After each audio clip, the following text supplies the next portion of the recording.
최대한 이렇게 이야기하고 싶으실 거예요. 그냥 그건 삶의 어려움입니다.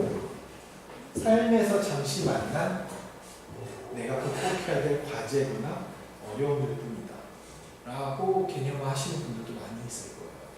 자, 그럼 이건 옳은 얘기일까요? 내가 삶에서 만난 그저 어려움일 뿐이다. 결국 인간의 심리 문제가. 그럼 전문가는 왜 필요하죠?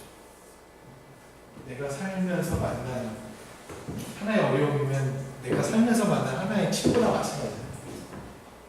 그냥 이 친구와 때로는 싸우고 때로는 도전해서 그냥 이겨나가면서 뭔가 답을 찾으면 되는 거죠. 거기에 전문가가 굳이 개입이 될 필요가 있습니다. 저는 멘탈 헬스에 잡고 정상인 모델, 일반인에게 적용될 수 있는 그런 활동들 우리가 해야 된다라고 주장하시는 분들이 많긴 한데, 물론 그분들 생각이 틀린 건 아니지만 저는 갑자기 늘 그런 생각이 들어요. 그런 문제, 그런 정상인이 꼭 필요할까? 그러니까 전문가가 필요할까? 그럼? 우리가 살다가 겪게 되는 삶의 많은 도전과 어려움이 있잖아요. 당장 아마 지금 학생들 이번 새로 되신 RA들 그 RA에 선발되는 것 자체가 하나의 도전이었을 것 같아요. 이 새끼들 무슨 기준으로 뽑는 거야 이게 막 이딴 거 보고서 지금 사람을 뽑아 뭐 이런 생각이 들 수도 있었겠죠. 그냥 시험을 보는 것도 과제고 대학원을 준비하는 것도 다 도전이란 말이에요.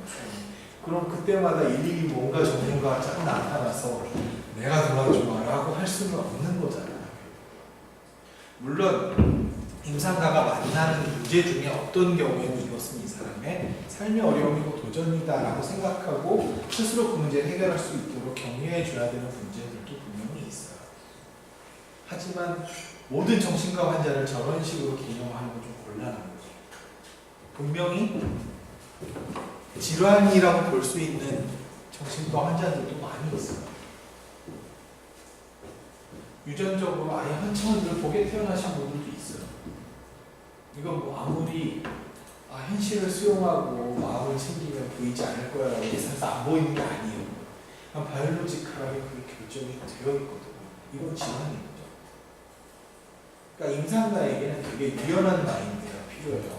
어떤 문제를 가진 사람을 볼 때 어떤 사람에겐 되게 질환적인 성격이 강한 사람도 있어요. 어떤 사람은 그냥 성격의 문제인 경우도 있어요. 진짜 그냥 PD가 있어요. 걔는 그냥 진짜 성격의 문제인 거예요. 그리고 어떤 사람이 실제로 결함이 있기도 해요. 지적장애가 있으면 분명히 결함이 있는 거죠. 그 사람에게 너는 그냥 이게 극복해야 될 삶의 어려움이야. 네가 노력하면 지능은 올라갈 거야. 이렇게 얘기할 수 없는 거죠. 그러니까 임상가에게 중요한 거는 충분한 정신병리 지식과 경험을 통해서 각각의 환자에게 적합한 상태의 문제, 그 관점으로 봐주는 능력이 되게 필요하다고 생각해요. 그렇지 않으면 폭력이 될 수 있어요. 그냥 단지 성격에 문제가 있는 사람일 뿐인데 넌 이게 병이야, 질환이야 라고 얘기하는 것도 너무 인권적으로 문제가 되는 거예요.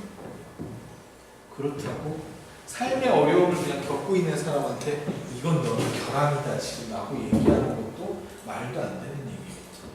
그래서 관점은 경직되면 안 된다고 생각해요. 특히 임상에 우리는 보더라인에 서 있는 사람들이거든요. 병원과 현실 세계의 사이를 딱 서 있는 사람들이라고 보시면 돼요. 그래서 때로는 정산에 살고 있는 사람들을 병원에 보내는 역할을 해야 되고, 또 병원에 있는 사람을 빨리 꺼내서 사회생활하게 만드는 역할을 해야 되는 사람들. 그런 차원에서 되게 병에 대해서, 장애에 대해서 유연한 관점을 가지셨으면 좋겠습니다. 정신병리 진단에는 두 가지 조건이 만족돼야 된다는 건 늘 많이 나오는 얘기죠. 일단은 먼저 개인의 내부에서 문제가 발생돼서 그 문제가 어떤 실질적인 피해로 형상이 됐을 때, 나타날 때 우리는 이것이 이제 정신병이다 라고 얘기를 하죠. 그렇게 이제 진단을 하게 되죠. 단지 내적인 문제만 있는데 외부적인 피해나 불편함이 전혀 없다라고 우리는 진단을 하지 않죠. 그래서 이 두 가지가 항상 전제가 돼야 되는데, 우리가 또 여기서 약간 마인드를 넓게 봐야 될 부분은 그 문제가 꼭 심리적이다라고 국한할 수 있는 게 아닐 수도 있다는 거예요. 때로는 매우 신체적인 혹은 바이올로지컬한 문제 때문에도 얼마든지 심리적인 부조금이나 괴로움이 나타날 수 있고 그것 또한 우리가 되게 바라봐야 될 문제다라는 이것 좀 융통성이 있었으면 좋겠어요. 많은 심리학을 하시는 분들이 최근에 스키조나 이런 데 관심을 가지지 않아요. 왜냐면 예전엔 스키조를 분명히 자아가 분열돼서 벌어진 일이라고 생각을 했었거든요. 그렇게 심리학이다 라고 생각을 하다가 요즘은 도파민의 문제다라고 얘기를 하니까 지금 심리학 아니네? 라고 바라보는데 이건 너무 경직된 관점이에요.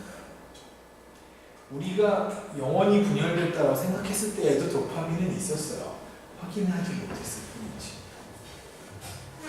그러니까 신경 전달 물질의 존재가 있고 없고는 우리가 이거를 심리학자가 보느냐 안 보느냐라는 건 아무 관련이 없는 문제거든요. 여러분 중에 일부는 지금 되게 졸릴 거란 말이에요. 되게 졸린 사람에게는 어떤 전달 물질이 발생되고 있을까요? 잠이 막 오시는 분들도 있을 거잖아요. 그러면 뭔가 그거에 해당하는 물질도 나올 거고 멜라토닌 분비에서의 변화가 오고 계신 분도 있을 거고 어떤 분이 너무 재밌으면 막 도파민이라는 게 나올 수도 있겠죠. 그게 여러분이 병자거나 혹은 여러분은 그럼 심리적으로 아무 도움을 받을 수 없다는 뜻이 아니기 때문에 언제나 정신의 문제와 바이올로지컬한 문제는 그냥 같이 되게 병렬적으로 함께 늘 존재해 왔던 거거든요.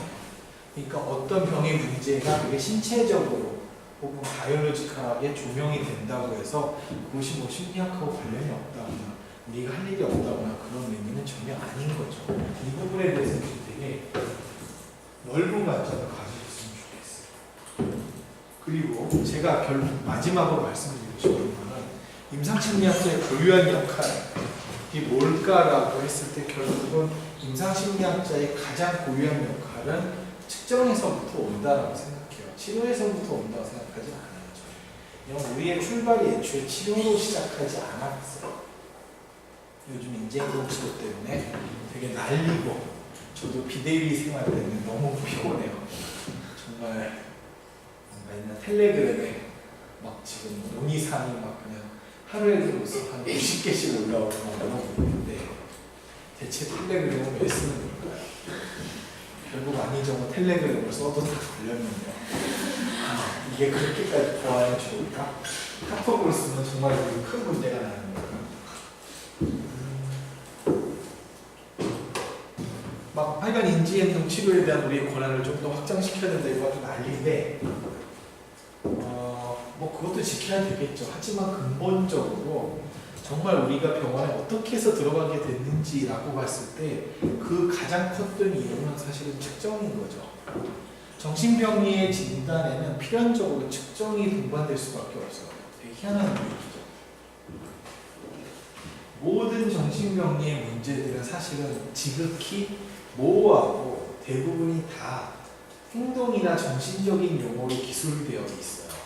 그게 무슨 염증 반응이 있어야 된다든가 이런 형태 다른 의학처럼 기술되어 있지 않기 때문에 이 모든 것들이 병의 일면으로 보일 수도 있지만 한편으로는 되게 측정의 대상이 된다는 거죠. DSM에 보면 거의 모든 구성 원리가 다음과 같이 되어 있거든요. 내면적 문제가 외부적인 문제로 나타날 때 진단을 하게 되어 있고요. 기본 구조는 다음과 같으니까 증상이라는 내면적인 문제가 시작되어서 어느 정도 유의미한 표현형을 가지고 그것이 내 삶의 심대한 피해로 나타나기 시작하면 그때 진단을 가진 이 사람은 정신병리가 시작된 걸로 진단을 한다라는 거죠. 자, 근데 이 증상이라는 게 대부분 인지 증상, 행동 증상, 정서 증상이란 말이에요. 뭐 주의력에 문제가 있다라든가, 뭐 우울증 진단만 해도 나오잖아요. 집중력에 문제가 있죠. 그럼 집중력에 문제가 있는 건 도대체 어떻게 판단하는 거죠? 이게 비선진 사회일수록 그냥 하면 돼요, 사실. 그러니까 그냥 의사 선생님이 얘는 집중력에 문제가 있네 라고 얘기하면 되기는 하죠. 근데 사회가 점점 복잡해질수록 그런 식으로는 얘기가 통하지 않는 시대가 오죠. 예전에는 강의하는 게 되게 쉬웠어요. 강의를 유지할 때 교수님이 되게 잘 몰라도 저기 이제 총장님을 비하하는 건 아니고 총장님 되게 훌륭하신 분이세요. 왜냐면 제가 그 만화를 너무 좋아했기 때문에 네, 몇 번을 봤는지 몰라요. 유럽에 대한 꿈을 키우고. 근데 왜 그게 그렇게까지 히트할 수 있었던 가장 큰 이유는 당시에 아무도 유럽을 갈 수가 없었어 그랬어요. 꿈도 꿀 수 없었어요. 유럽이 뭐야? 일본도 못 가는데. 이런 상태에서 그냥 영국은 이래, 프랑스는 이래. 라고 생각할 수밖에 없어요. 정보의 절대 비대칭 사회에서는 원래 이용복 작가님의 만화는 정말 거의 꿈의 세계였던 거죠. 그러니까 한 번도 그럴 때가 있었어요. 어떤 권위자가 이건 이런 거 하나 해요. 그렇대. 지금 전혀 그렇지 않죠. 그렇대? 그럼 다 꺼내서 아니라는 것 같은데? 라든가 수많은 책과 자료가 있고 대부분 다 디지털화도 있고 검색이 돼요. DB화도 있기 때문에.